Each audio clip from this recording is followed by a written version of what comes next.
This episode is brought to you by Art House, the first Black-owned film lab in the city of Los Angeles. Now, I love Art House Film Lab. I've been using Art House for over a year, and the quality of their scans are absolutely phenomenal. They specialize in C41, black and white, E6, and ECN2 processing for both 35 millimeter and medium format film. And the coolest part is they use a custom-built cinema scanner to deliver stunning movie quality stills. So, join them for their grand opening on February 22nd and follow Art House Film Lab on Instagram or visit www.arthousefilmlab.com for more details. And you know I'm going to be there. So please come and support friends of the show and our first official sponsor of the pod. Okay, let's get into it. That's how we feel in every episode.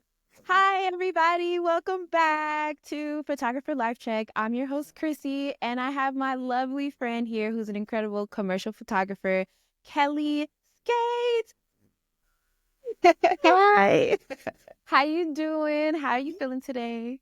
I'm good. I'm having a good day. I'm excited to do this. I'm just excited to be here. I'm excited for you starting this. I'm like, ooh, what are we doing? Thank you. I mean, I've just been dying to talk to you. I shared to you just a second ago that I have been thinking about this for a very long time. I wrote out your episode a year ago. I think it's so important for other women, especially other Black women, to know that being a studio owner is possible and it's very a tangible thing to do. And which is why you've been on my list for so long. I'm like, you're the only one that I know and talk to also that uses it in the way that you did. I have other friends that own studios, but they didn't rent it out to other people. It was more like a personal situation, which is perfectly fine. But it's you ran a whole business outside of also your personal photography, which I mean, collaborated with your studio, but also lived outside of your studio. So I really want to just dive into your expertise there. And so to start off at the top, your studio was named 430 Productions. Can you tell us a little bit, was that name significant for you? Or were you just I need to get a name on paper? I needed a name on paper. I wanted to separate it from my photography work and my name because I wanted it to be a more inclusive space for other people. So I'm married to my name because it's literally my name. And then I'm like, what can it be that still sounds catchy and cute that I like? And so I was in Unit 430 and I'm like, okay, 430 Productions. And I always wanted a production studio. So to put productions on it. And I'm like, okay, let's see. This will be a step in that direction for me. Beautiful. Okay, so can you take us to the beginning? How do you set up a studio? How do you find a studio? How does this brainchild come about? So it's something that's been on my vision board for a while and something that I've always just wanted to do, just have a creative space. I have a versatile creative background. I don't only do photography. So just having a creative space in general is always something that I wanted to do. As far as finding the space as a photographer and creator, I'm always renting spaces. So I'm going to different studios. I'm online. I'm searching. I'm trying to figure out where to shoot, where to host and do different things. So finding the studio, I started looking at locations where I was shooting at for renting. I started looking to see who those owners were and how they do it and how are they setting up their spaces and where are they going.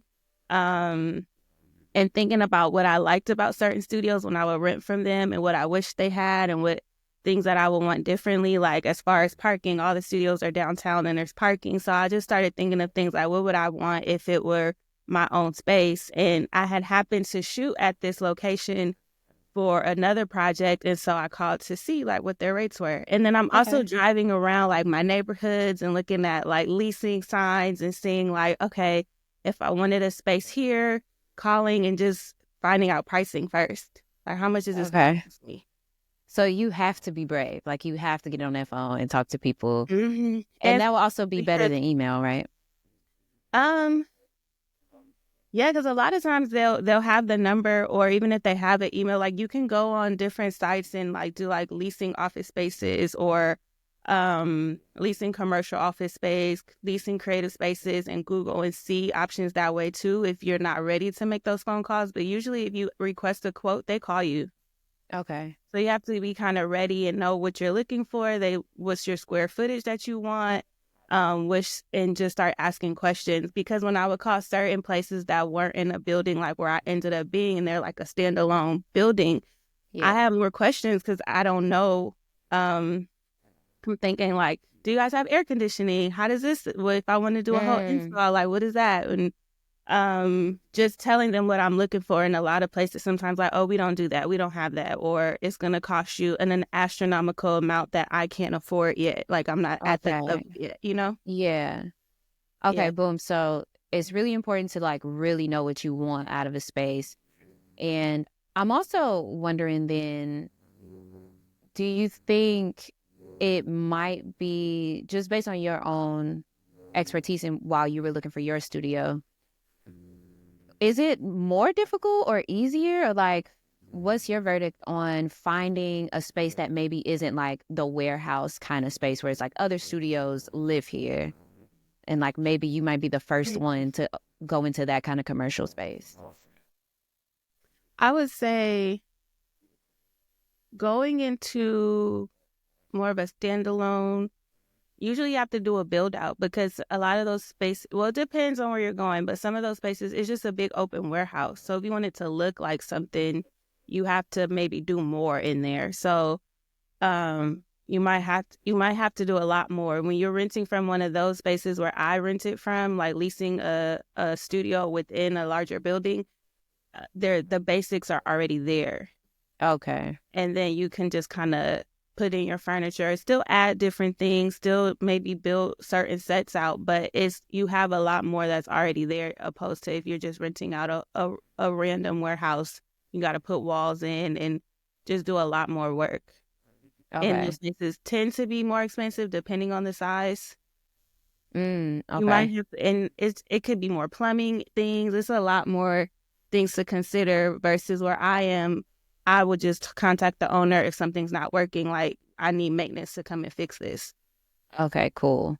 So you want to make sure you look for spaces that you can get a relationship with project managers, or excuse me, not project managers, but property managers to fix problems as they come. Mm-hmm. How about like negotiating? Do you have any tips for people that are like, okay, I found the spot, it has everything on my checklist, like, and they're saying like, oh, it's $2,000 a month. Can they negotiate in a commercial space? How did you approach negotiations? Like, what does that look like? Where I was, there wasn't any negotiating. That's what it was. They said, don't even ask. Every year, the price is going up. It's like renting from an apartment building almost. Like, this is what it is. Sign it or not. They check your credit to see if it's something you can afford. If I also found out, even from where I was, because someone else did it at the same time as me, their income was higher, so they were going to charge them more than they quoted me. Oh, so kind of just like is some negotiation if you know. Oh, right. They don't, of course, most people don't want you to try to negotiate. They want to get the most for however they're telling you. But right, it's business. So also don't take it personally. But if you do know, potentially you can use that as leverage to be like, I'll pay this, or like, right. Okay, cool. So how long did you have your space? 2 years. 2 years? Oh my goodness, 430. And what was it like running your own studio? I know you were like renting it out for other people and sometimes you use it yourself. How did you manage that kind of schedule? Girl, it was fun. It was a lot. It was fun, but it was a lot of running around and just figuring it out as I go because I don't really have a blueprint either. And I think one thing, if you want to do it, sometimes there's certain things you won't know until you're in it. You don't necessarily even know which questions to ask. So just kind of being ready to just like go with it, I think is one of the first things you have to just be ready to do, to learn as you go and be okay with not knowing or trying different things as you go. So it was fun. It was a hectic schedule. In the beginning, when I got it, I was also working. Okay. So I also had a job, and I opened the studio, and I'm shooting. So managing that was just not sleeping, honestly, constantly That's in so my real. bills, constantly just like executing. Because once you Mm-hmm. do it, once you put your name on it, once you're like, okay, I'm agreeing to paying this for at least a year, it's like the money's coming out. So you have to, Right. okay, what's the plan, execution, getting what you need in it, not hesitating on telling other people. And I think learning the model of like renting the studio out, that was different too. And Well, looking what at with like bigger companies or bigger people who've been doing it for a while, and the price at which they rent their studio out, and then knowing what I need to bring in to keep it open, that model was challenging to figure out, like, how much do I charge, especially because I want, being a creator, you're not always making like big money. So sometimes I right. want to make sure that creators had an opportunity to afford the space to come in and create, to build their work up, because that's part of Yeah. it too.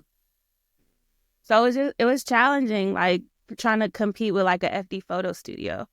They've been doing Mm-hmm. this for a long time. They have multiple locations. They have buku Right. equipment. They have team and staff. And so that versus trying to do it by myself, that was the challenge. And trying to figure out a team, I think would have been a big difference in being Mm. able to juggle all of that.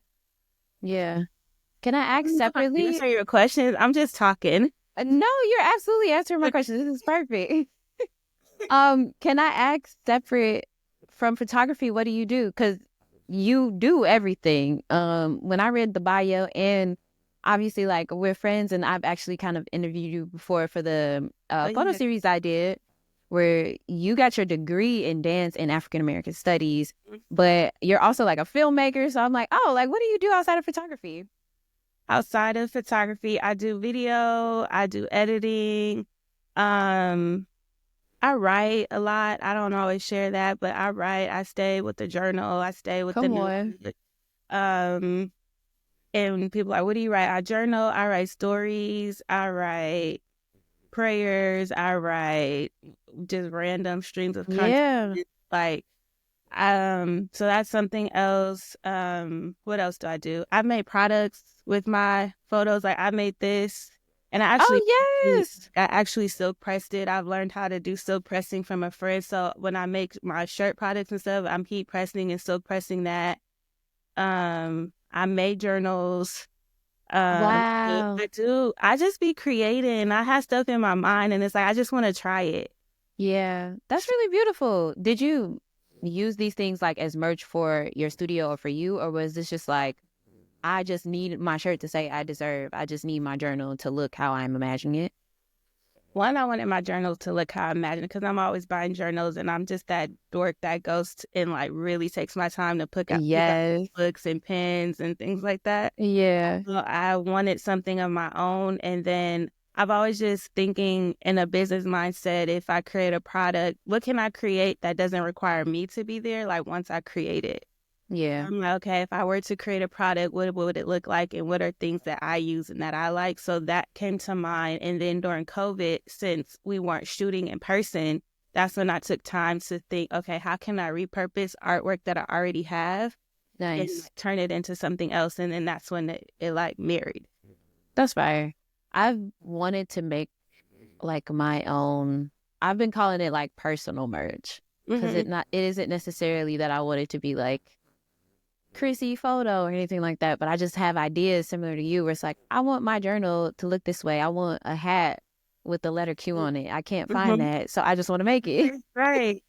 So I feel very inspired right now. I'm like, I just need to go ahead and make my little personal merch. Yeah.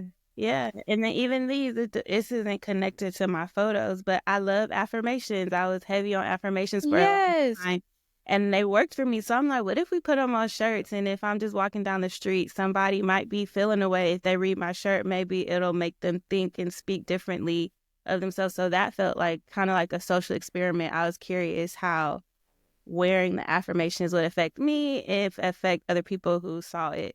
Yeah. Wait, aren't you an Aquarius? Yeah. Yeah. I'm like, why she sound so much like me? I feel like we had this conversation before. Wait, when's your birthday again? February 9th. Oh yeah, I'm the 12. Come Yeah. on. Yes. Okay, beautiful. So pivoting back to the studio, I'm also wondering how can people find or like figure out how to furnish the studio? It's like, okay, we negotiated, maybe we didn't, we secured the studio. Now there's like a ton of gear, and you had so much gear. You had a lot of furniture that was like absolutely beautiful, and it was a huge, huge space. How do you furnish it? Where do you look for like who has like the deals where you maybe could get something like, a couple lights for some Mhm. wholesale prices or something like that? So, so lights, some of those lights, that was just over time, me investing in myself, in my Okay. business as a creator. So a lot of that was me. And then some of that was once you start something, people do want to support. So I did have sometimes people who would donate lights to me, or Nice. offer. Maybe it didn't always come through, but that has happened too as far as equipment, people wanting to support. Um, I think sometimes with a space that big too, collaborating with other artists and allowing them, if they're open to it, keeping their stuff there too, if they use the space however they want to use it and things like that is another way that could be helpful. If Yeah. you want to, let's say like me and you, we both are like, okay, I want a studio, let's do it together. I think that's another way to help the part of mitigating getting furniture, getting extra equipment, like combining your resources with somebody else. Yeah. As far as like furniture and deals and finding all that, girl, running all over LA trying to find like the mom and pop type furniture stores that might have like that. My favorite couch in there, the navy couch, like just Oh, I love that literally couch. drove to every furniture store. I would just be driving, maybe just going to, I don't know, just in a different part of the city than I normally am, doing something completely different. But I'll see like a random furniture store. I'm like, I'm Mm. stopping and I'm going in. Okay. I'm just gonna see and doing that like for until I found it a good price for something that I really want. You can Okay. also do like Facebook Marketplace and different places. Sometimes people are just selling furniture, just driving. Some stuff I'll be driving and I'll see something on the side of the road, like a yard sale or something. And then I had a friend who like is real artsy, so like I'll buy something random and then I'll show her. She'll be like, I'll paint it for you. So Oh, just yes. and coming up with stuff. Yeah, it's so Okay, many ways. cool. I don't think there's one way to do it, Yeah. but you can't. You gotta like think outside the box, and you gotta kind of hustle and get out there and figure it out. It also kind of sounds like you were gaining things as you already had your studio. Like you didn't open it and already have everything. No, that and Okay. some stuff I would bring from my house because I'm a Nice. creative, so I already have like cutesy stuff. So like those white cubes, I already had those. Okay. They were in my garage. I had them even when I lived with my parents. You know where I got those from? That's Hmm. another good thing. American Apparel used to have stores, Oh, like yes. stores, and then they Oh closed. my God. You came up off the closing sale? Yeah, Yeah. like just went there and they were selling when they do like those huge sellers, like let's say like a JC Penney closes and they're like, hey, we have deals on different things. They have like those types of cubes, they have clothing reels, they have different stuff like that. So those cubes are like $10. So I like stuffed them in Wow. at that time. That was like 2017. I got those. I was still living with my parents. I'm like, hey, can I put this in the garage? They're like, no, if you want to keep those, fit me in your bedroom. And I did. Cause I'm like, Period. it's gonna come in handy. Like these were Like little do y'all know. they didn't get it. They like, girl, you doing the most. I'm like, I am, because I know at some point I'm gonna put these to use, even if it doesn't make sense to you. Yeah. I love that. That's also a really good reminder. And it's so funny that you say JCPenney because I was just talking about how JCPenney done went out of business about every year since like 2003 and they still going. So when your local JCPenney go out of business, get you some Mhm. clothing reels or something. Mhm. Okay, beautiful. So I also want to talk a little bit about your transition with the studio.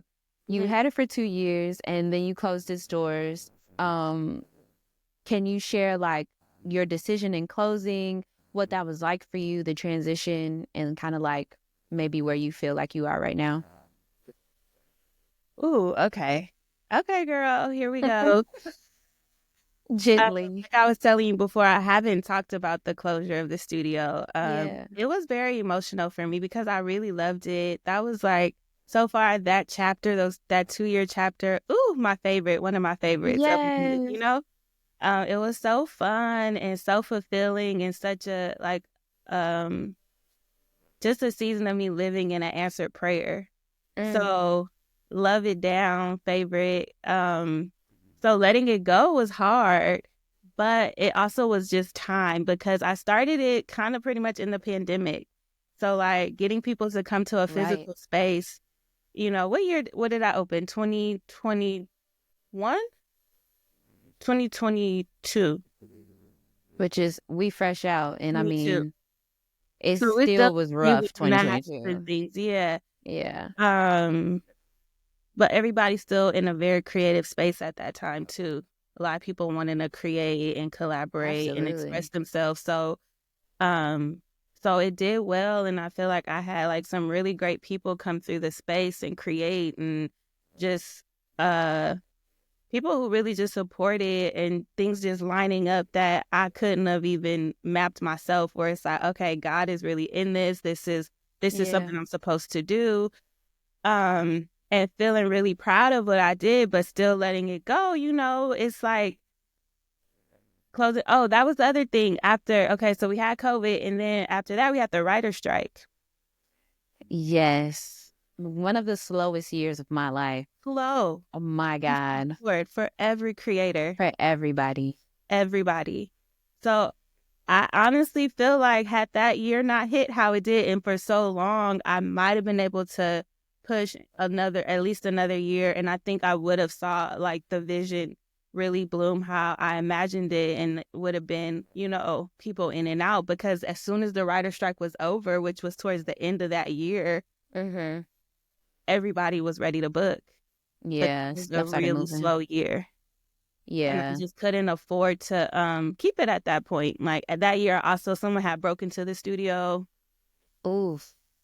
stole some things. That's something else I learned. Like the type of insurance you need to have for that space is different. As that's something I think all photographers, because somebody recently just posted how their car got broken into and Mm-hmm. all their equipment was stolen. So I feel like insurance across the board as a photographer and as a creative business person in general who has expensive equipment, you definitely want renter's insurance when you're traveling with your equipment or have it at your house. But when you're in a space like this, in addition to having insurance to cover people coming in who could physically get hurt, because that's a policy that you need to have, you Okay. also need another policy to cover if somebody takes equipment out of that space. That's Oh my different from God. regular renter's insurance. Were you there?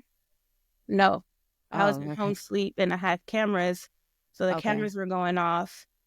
But I didn't even know. I have other people who have access to the cameras. They see it. They're blowing me up. If it was like the most surreal, That's heartbreaking, like, what do you scary. mean someone's, Yeah. yeah. And so Okay.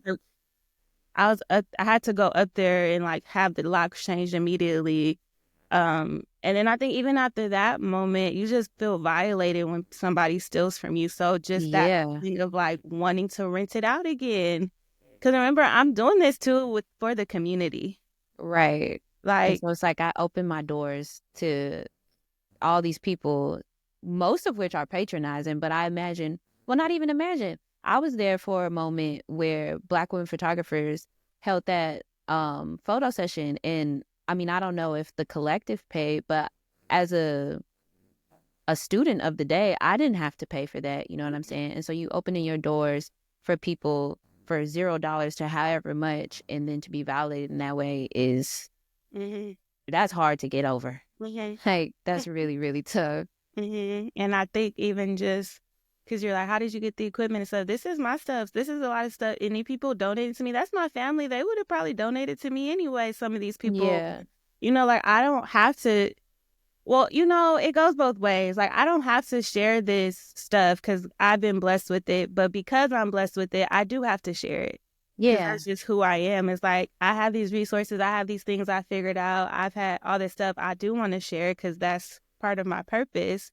Yeah. But it's like, dang, I'm sharing it and y'all come and taking. And it's not like it's not really giving. I bust my ass for this. Yeah, I do stuff I don't want to do so I can do what I want to do. exactly.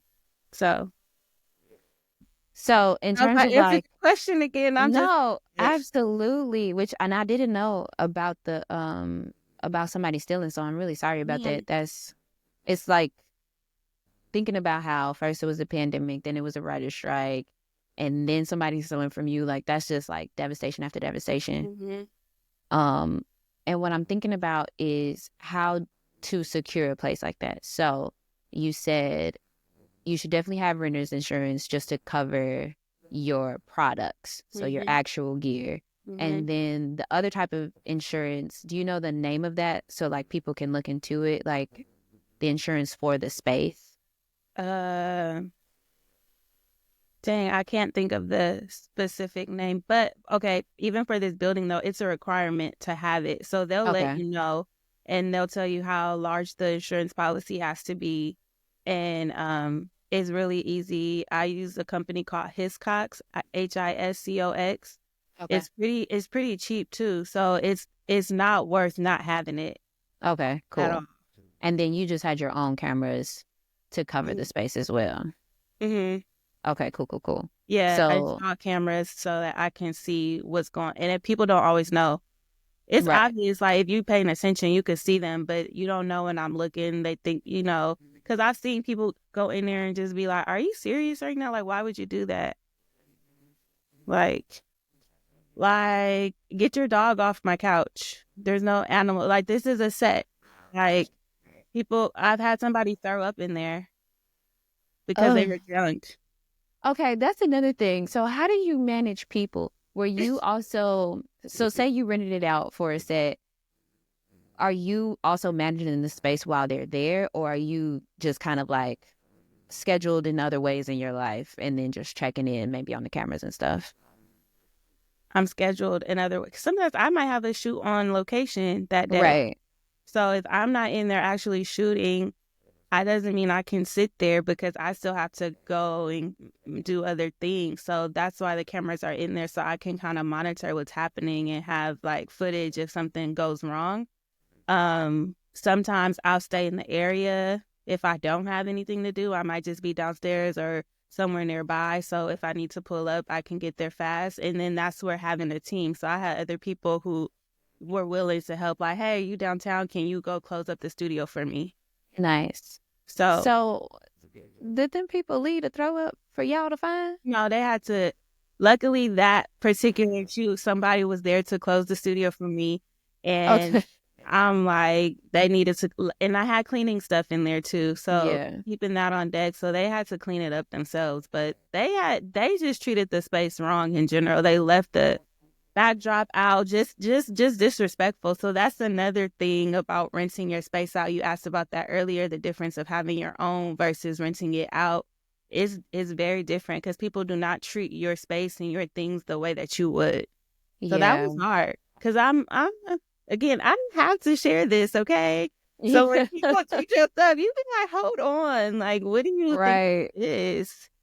Yeah. Yeah. Sometimes when I'm renting a studio off of Peer Space, I'm like, and it's like one of those studios that has like a rule list posted on every wall and all this other kind of stuff. It rubs me the wrong way. And I'm like, oh my God, like, what can you do? But Now I you think it see, rubs me the wrong way because I treat my rental spaces like I would treat my own, where it's like, I'm going to be respectful of your gear. One, because I don't want to break it. I'm renting the space. I understand that it is not mine. And so I want to treat this space with love and care. But then I have to remember that other people are not doing that. And mm-hmm, it's likely that they had some kind of mishap mm-hmm, in their space where they had to be like, I guess we got to hang up these rules and let people mm-hmm. know we will charge you fees if anything Yeah. happens. And I think because I hadn't done it before, when you go to other spaces, I'm looking at how they do it. Sometimes somebody's there to greet you. Sometimes there's a code you punch in, you go in, Right. you lock up yourself. And so just trying different ways of doing things to see what actually worked for me and what made sense. Somebody had left the door wide open That's and crazy. left. Like, Just left. that's insane. I'm like, oh my gosh. I'm looking on the camera like, the door is open. I'm calling them like, hey, are you guys still there? The lights are on. Just left it wide open. Mm-hmm. Oh my goodness. That just makes me think about Airbnbs and how if this is how studios are being treated, oh my God, I cannot imagine some of these Airbnbs, bruh. Yeah. So going back to your original question too about managing your schedule and your time, you really have to consider that portion of managing people, managing when they don't treat your space right, making time to go up there to clean up after people, clean up after sets, putting your set back how you want it, making sure everything is there, making sure they didn't break it and try to hide that they broke it. Right. And then I think too, just early on, somebody had broke one of the couches in there. So I'm like, dang, we just got this couch, got it for a good deal, but now it's broke. Like, now what do we do? Yeah, so how can I fix it? And like getting handy and trying to figure things out, it takes a lot. And that was one of the things my dad was like, before I opened it, he was like, make sure you keep shooting. And I'm like, of course, I'm gonna have a space. Of course I'm gonna keep shooting. What do you mean? That's not a question. But when you start managing the space from that perspective of renting out, it does take away from your time as a creative. Yeah, I feel like you ever struggled with that? Absolutely. I think it was hard. Yeah. I think that first year too, I don't want to say it was hard, like it's impossible by any means, but it became the creative process started to also be about marketing the space, and then also wanting to market me or just be able to do fun creative projects, because now I have the space, but I don't have necessarily the time to really think about it. I don't have the time to really like even execute it because I think I want to shoot this day. And I think that's too just getting better at like planning. But if somebody's willing to rent it, I want to rent it out. I want to get the space to grow in a way where it is different from my work. It's a different business. Yeah. Yeah, it is a lot of responsibility. And I feel like creatives often come across a roadblock like that at some time or another. And honestly, sometimes over and over again, where we're like, sometimes it's just another job. It's like, oh, well, I have a 9 to 5 and I really want to create more often. And then say you get the opportunity to be like, okay, I'm a full-time creative, but now I'm managing a business because I'm a full-time creative. Yeah. And like, how creative am I really being then? It's and then I know. And then you have the content creation marketing piece of like staying in the algorithm and marketing your work in Bruh. It looks fun and exciting. And Which I be seeing your videos. I love your videos. What's your relationship to content creation? Like, do you hate it? Do you love it? Are you neutral? All of the above. Yes. Literally. I hate the idea of feeling like I have to do it and I have to do it this often. I have to do it this way to be relevant. I hate the idea of copycatting, but I also enjoy some of it because it can be funny and stuff. But as far as creating it, I don't like when it starts to feel like pressure. I like to do it on my own time, but also depending on what part of the business you're in, no, you have to do it. And I think with the studio, I burnt out on content creation from that perspective. And so I haven't been posting over there in that way anymore. I post like on my personal just for myself and for fun. I think it's different when you're doing it for fun and for like business. Absolutely. I completely relate. Like, I post videos when I want to. I don't want to schedule about it. I only want to do it when I want to do it. And there was definitely an era where I also felt pressured to like sell myself. And that didn't feel very good.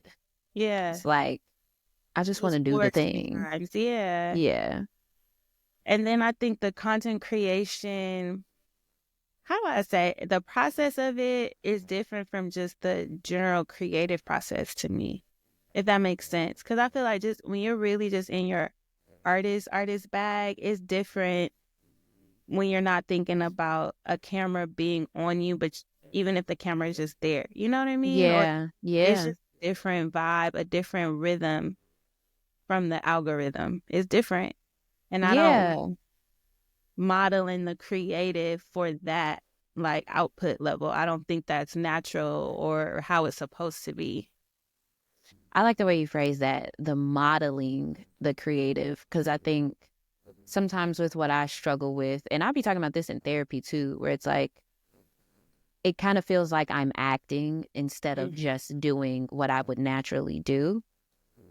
And so if we think about it in terms of content creation, some people can't help but to act when they're in front of a camera. And that makes a lot of sense. Mm-hmm. That's not a good or a bad thing, I don't think.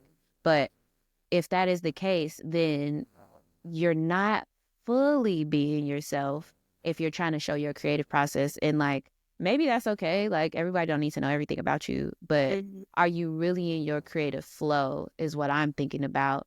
If you're worried about, did you get the shot? Did it look right? Maybe I should take another one from this perspective, like that kind of thing. And Yeah. then you got to sit and kind of like mull over the edit for a while. Yeah. And I don't know. I think it's put some creatives in a really great place. I feel Mm-hmm. like a lot of creatives are thriving in it, and other creatives are like, this shit don't feel right. Like, Yeah, it's really tough to find a way where it's authentic for you. Because yeah, there's a part of me that loves the theatrics of it because I do have a dance background. I do have a theatrical background. yeah, I'm in the mood. I do want to get on there and do a dance and be extra and be like, hey, like that is a part of me. But also when I don't want to do it, I don't want to do it now because I have to in order to make money to pay my bills. To it just takes the breath out of it, the fun out of it. hmm, Um, but again, like, do I love it? Yeah, because it has opened up doors for me when I am consistent with it and intentional with it. Opportunities have come from social media that would not have come another way. So it right, really is like this fine line of finding it. And it's tough, but it's important to, I think what it is to me, what I find, it's important to participate, build the momentum, reach a goal. But for me as an artist, it's also important for me to take a break from it. And I think yeah, people get scared to take a break when it becomes their bread and butter. It hasn't become my full on bread and butter in that way to where I, and I don't want it to, I think, because I want to be able to yeah, break when I need to. yeah. That makes a lot of sense. And then that just makes me think about some of the creatives that I follow that then have to put out like their PR statement of being like, I'm taking a break. Sorry, but it's like, why should you have to announce that? Like, once that's how you know maybe that it has gone too far, when you feel like Mm-hmm. you need to say something instead of Mm-hmm. like being in your actual life. Mm-hmm. I don't know. And It's really I think interesting. my next phase, if I could separate content creation from creative, does that make sense? Like from my Yeah. photography and like on TikTok, I think because I see you do it too. Like I don't know, I'm not on Instagram as much, but I think on TikTok you are more personable and it's more just Chrissy and not Chrissy's photography work. Yeah, And I exactly. think building wealth off of just being yourself, that sounds cool to me. I'm open to that. I'm open to that. Say, you know, it's like if I could just talk, like, yeah, Yeah, like I'm not mad at that either. So or do my little dance, like you said. yeah, like but that's who but you was gonna do that dance anyway. Like once you saw us. Exactly. You already know I love that one. So it's like, yeah, like, and then with that, if you just being yourself, then I'm still having fun. Like, it's not feeling Mhm, like a job. It's not feeling mhm. like I'm reporting to somebody. Right, right. Yeah, that makes sense. Well, to sort of, I want to pivot a little bit more about just your creative self and less about the studio. But Okay. I am curious about like, if you would have a studio again and what maybe you might do differently, and if there's like any advice in that other people who want to be studio owners could take from. Yes, I would definitely do it again because I did really love it. I really did. And I you did well. thank That was you. a gorgeous space. I love 430. Yeah. Thank you so much. Yeah, I loved it. And I loved as much as we talked about the clients that were a headache, I loved those of you that came through that weren't and that were like great, treated the space great, created were like really beautiful images in there, meeting other photographers and creatives and things like that was fun. So I go back and forth though, if I would do something smaller that's a little bit easier to manage and be a little bit cozier, but still serve the same purpose and being able to be rented out, just to have less that I'm managing in that way. But I also think about it being bigger. Yes, of course. Mhm.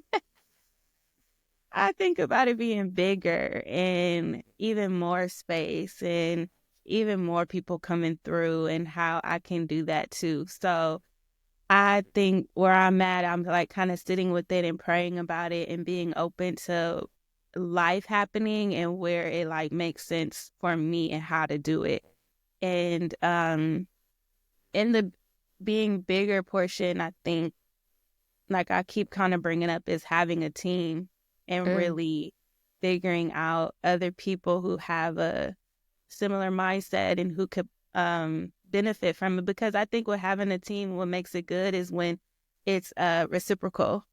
So figuring out like how to invite other people to do it with me and where they're able to receive from it and grow from it too. And I can trust them to like take care. Nobody's going to take care of it how you take care of it because it's your baby, but somebody who does care enough and have a similar mind frame to where, okay, it can grow and everybody can grow in the space together.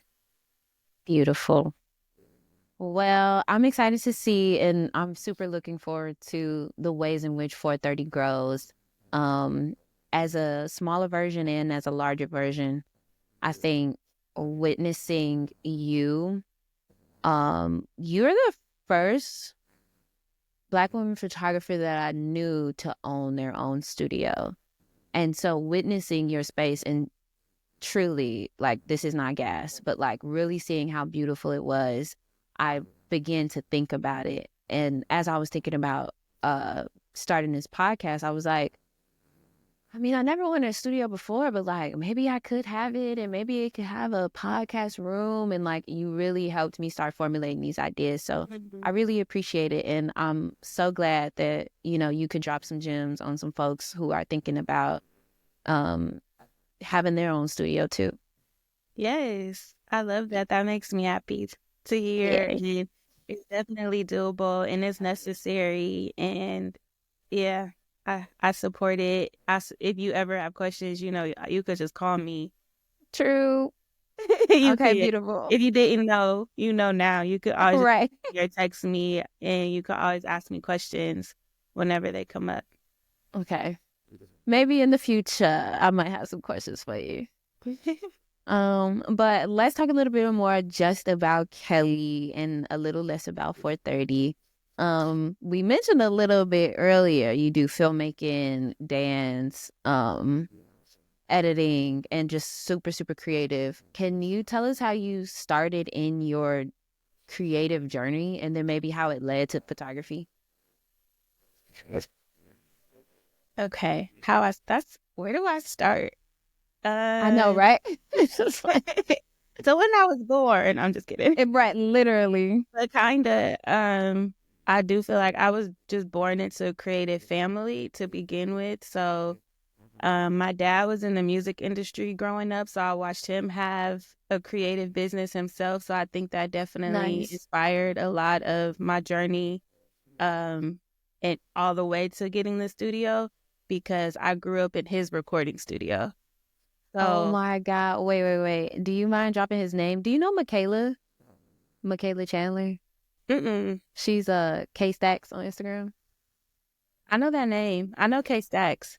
I just interviewed her and she also said her daddy was in the music industry. And so she dropped his name. She's like, you might find like an old mixtape or something on YouTube. Do you feel comfortable dropping your Yeah, daddy's his name is tapes? his tapes. I don't know if he has a mixtape, but okay. Okay. He's responsible for like writing some like of our favorite 90s R&B songs. Oh, so But right. you his name is on there. You know how writers ghostwriters Yeah. essentially. So he like wrote and produced like and like the creative idea behind like a lot of the Waiting to Excel soundtrack. That's my dad. one of the best soundtracks for a Yeah. movie of all time. Oh my God. Wait, what's your daddy name? Shout out to your daddy. Stan Skates. You Stan probably know. Skates. We love Stan Skates over here. Yeah, he's dope. I need to get him to do an interview one day just to tell his story No, because for real.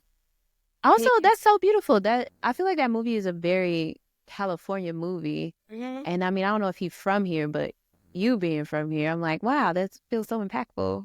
Yeah, he. So imagine the '90s West Coast just era. My dad had his own studio in that time, so pretty much most '90s artists have been either through his studio or he's in Burbank at all the popular studios working on music and stuff. So that was probably my start in just being a creative and feeling like, okay, I can do whatever.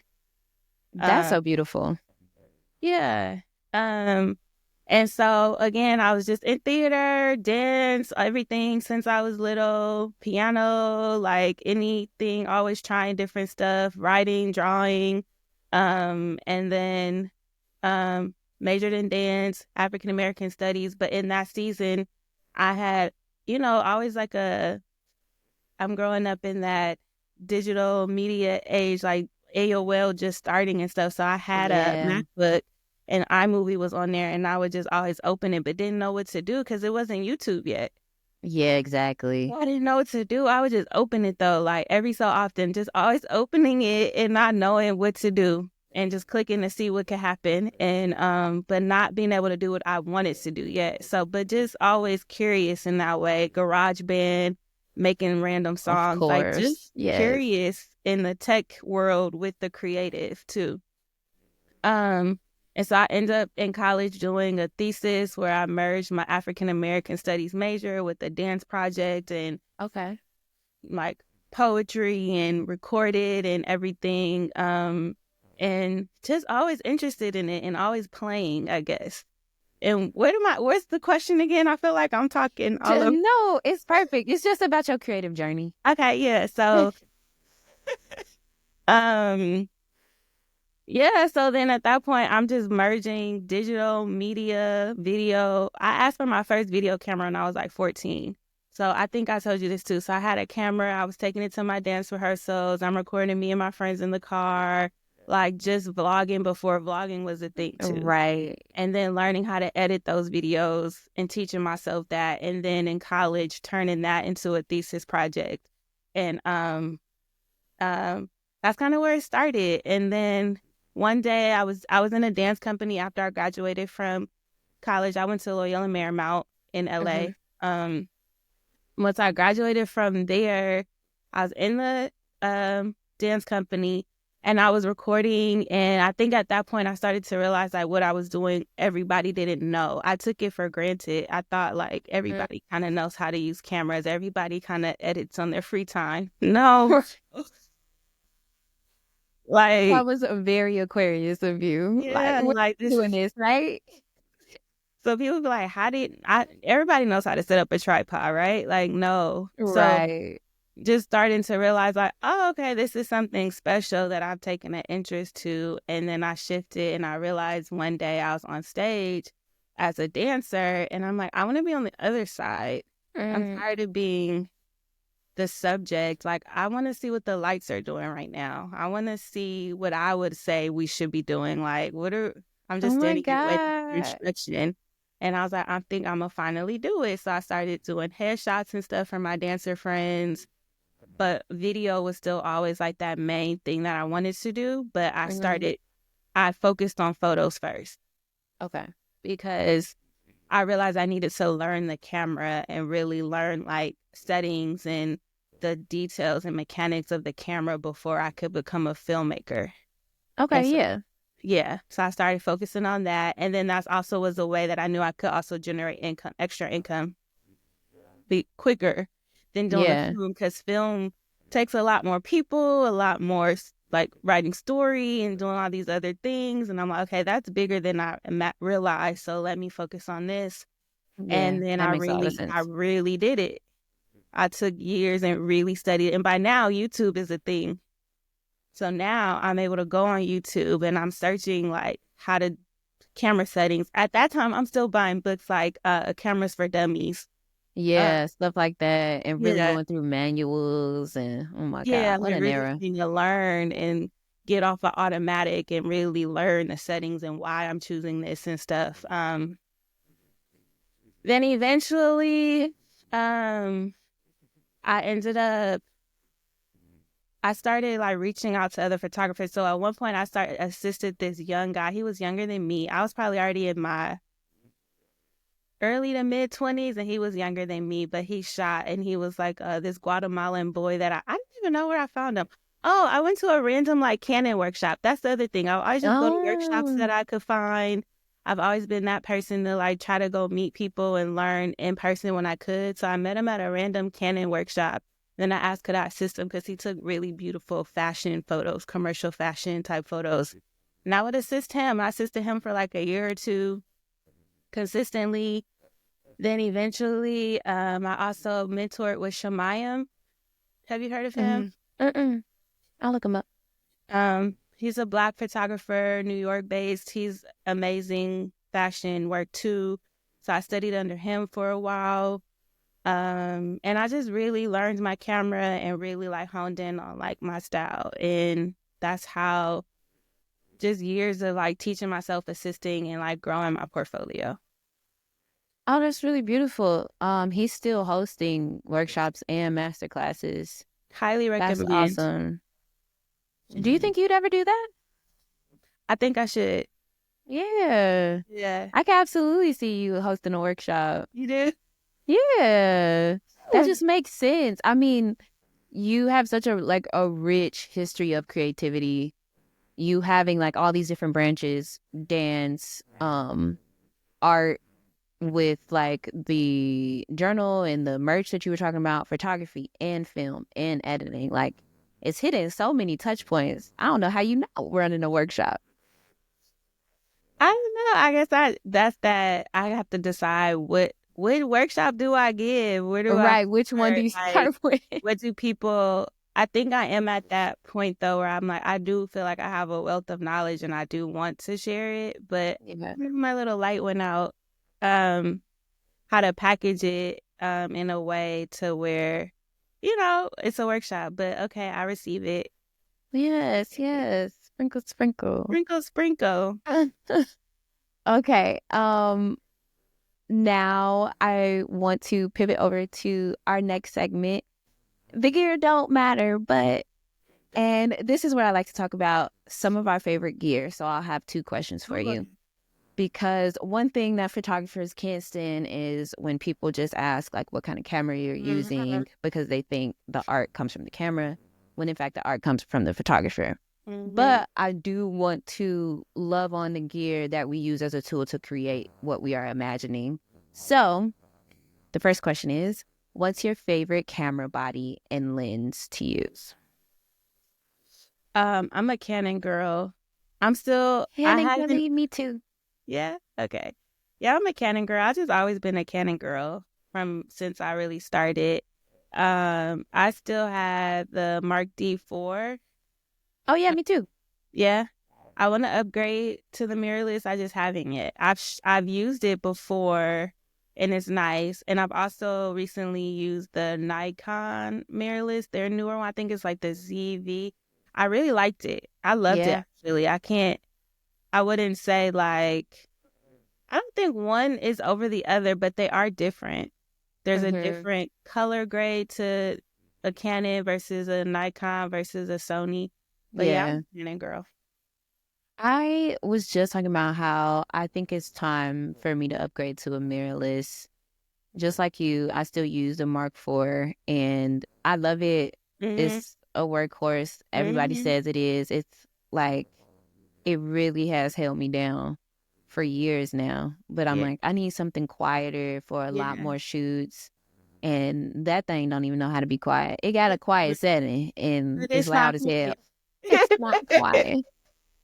It's not quiet at all. I think that's probably the worst thing about it is that. Yeah, And it's heavy, literally. bulky, and it's It's heavy. so heavy. And I keep my battery grip on it too. Ooh. I am lifting weights every time I go to a Yeah, shoot. It's crazy. absolutely. Okay, so then the second question is, what's a piece of equipment you like to use but you haven't yet? And it doesn't have to be a camera. That I would like to, that I haven't. Mm-hmm. I was just thinking about this, and I don't know why I haven't yet. I've never shot with a fisheye. Oh, I love fish eye work. Love Yes. fisheye work. That's like, I'm like a Hype Williams fan, and I feel like that's one of his signature things. And I'm like, how come I've never at least rented it and shot with it? Yeah. So that's one for sure. And I need to do that. I'm curious what that's gonna look like when I finally. What's yours? I don't know. I think the first thing I thought of, at least today, is some Leica cameras. I've Mm. only ever used one Leica, but I don't even remember the name. But some of them just look so sleek and like it Mm. feels like very easy to use. Mm-hmm. I want to get my hands on one. Yeah. I also want to do more like macro photography. I want Mm. to get real close to some things. I'm Yeah, I can like, see that. right? Like, I Yeah, just feel like it'd be so cool. yeah, I think so too. Okay, cool. And here's our last segment called Shoot Your Shot. Huh? Now, this is a segment where I would love, because the girls are listening, Huh? okay? This podcast is a podcast that everyone in the photography industry knows and loves. So in this opportunity, I would love for you to shoot your shot at either somebody or brand that you just would love to photograph. Ooh, the list is. I feel like I got a list. Okay, the list is long. I mean, there's certain artists that I would just love to have in front of my lens. I mean, I have Tiana Taylor in my catalog, but Boy. I want a shoot with her. You know, Okay. like an actual I can shoot. see it Yeah, too. like, Yes. because I just love her, and I think she a lot of like what I like. She encompasses and lives it to like that level, like choreography, singing, act, like Makes she so much does sense. it all. So just to be Yeah. able to work with her, I think she's pretty high on my list. Right That'd now, be sickening. Doechii. Ooh, Doechii. Doechii is so Can't do both of incredible. them. Oh Mhm. my God. Doechii is so incredible. And she like photographs so Oh beautifully. my gosh, It really gorgeous. feels like she knows like her body and the way to move it. Mhm. Ugh, I feel And like the she would be amazing to storytelling, the photograph. imagery, like that show she did, is it the Colbert Show? She was the creative director and choreographer for that Ah, show. the Yes, one with the braids? yes, she choreographed that. Yeah, That is so stunning. Because when I yeah, saw the braids, because I mean, now we've seen that like motif a few times where yeah. like girls are braided together, but I haven't seen it with three girls braided together. And And then then with the moving, choreography, I was like, and she rapping. and you Yeah. were like, come I just on. love everything she's doing right now. I think honestly, she's re-inspiring me to like, okay, let's create again, let's think again, let's play That's again. beautiful. Yeah. Yeah, she does really feel like somebody that um is doing something she actually wants to do. Yeah. Whether that's her performance, her music, like whatever, she looks like not only is she thoroughly enjoying herself, but like it's really her. It don't Mhm. look like, oh, I have to put this on Yeah. to answer to somebody to make this check or something like that. And that feels so good to witness, Yeah. especially as a Black woman. Yeah. Absolutely. Well, beautiful. Okay, so Doechii, Tiana, y'all already know Kelli Scates is here. Kendrick Get on too. her line. Kendrick Lamar. Kendrick, Yeah. absolutely. Which would be such a good LA collab too. Yes. Come on. Kendrick, get on LA. that line. Well, thank you so much, Kelli. I am so grateful that you came and talked to me today. This was really, really cool. Thank you. Can you let the people know where it is you would like to be found? You can find me on Instagram at Kelli Scates Studios. You can find me also on Instagram and TikTok at the Urban Gypsy LA. You can find me on YouTube at Kelli Scates. You can find me pretty much everywhere. I feel like I try to be everywhere in the creative space and testing out what's going on. Um, yeah, my photo work is Kelli Scates Studios and just more like creative products, um, lifestyle things at the Urban Gypsy LA. Actually, I just remembered you told me about something very special that is coming up and we didn't talk about it. So if it's okay Oh, with you, yeah. I would like to run it back. Okay, okay. Okay, so before we leave, um, I learned that you have this beautiful coffee table book coming out. Please let us know what it is. What's the name? Can we know the name yet? What's going on? Yeah, so actually it's it's gonna be so okay, you came. So when I closed the studio, I did a closing show, an exhibition of all my work. Where do we go from here? And Mhm. so I'm going to be doing a coffee table edition of Where Do We Go From Here, which is basically going to encapsulate my portfolio so far.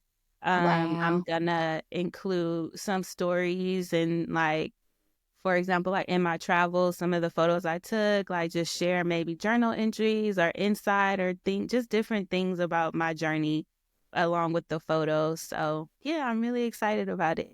Where do we go from here? Do you know when we'll be able to pre-order yet? Or are you just going straight to orders? It's probably gonna go straight to order, but I'm gonna Okay. try to. The goal is to have it in February, like low key the anniversary of the Oh. gallery, and yeah, just to put a pin on that chapter and then see creatively where I'm going next. Okay, beautiful. I love this for you. I can't wait to have your work in my home in this coffee table book. Yay! And we're gonna have to have you on for another episode because now you need to teach us how do we get a coffee table book? How do the Okay, girls make a book? figure it out as I go. So because that's the name of the game for me. So once I figure out, I True. will share. Okay, beautiful. Well, yes, Kelly, thank you again. Um, you can follow us at Photographer Life Check on everything. Thanks so much for listening, guys. We'll see you next time. Thank you, Bye. Kissy. Bye.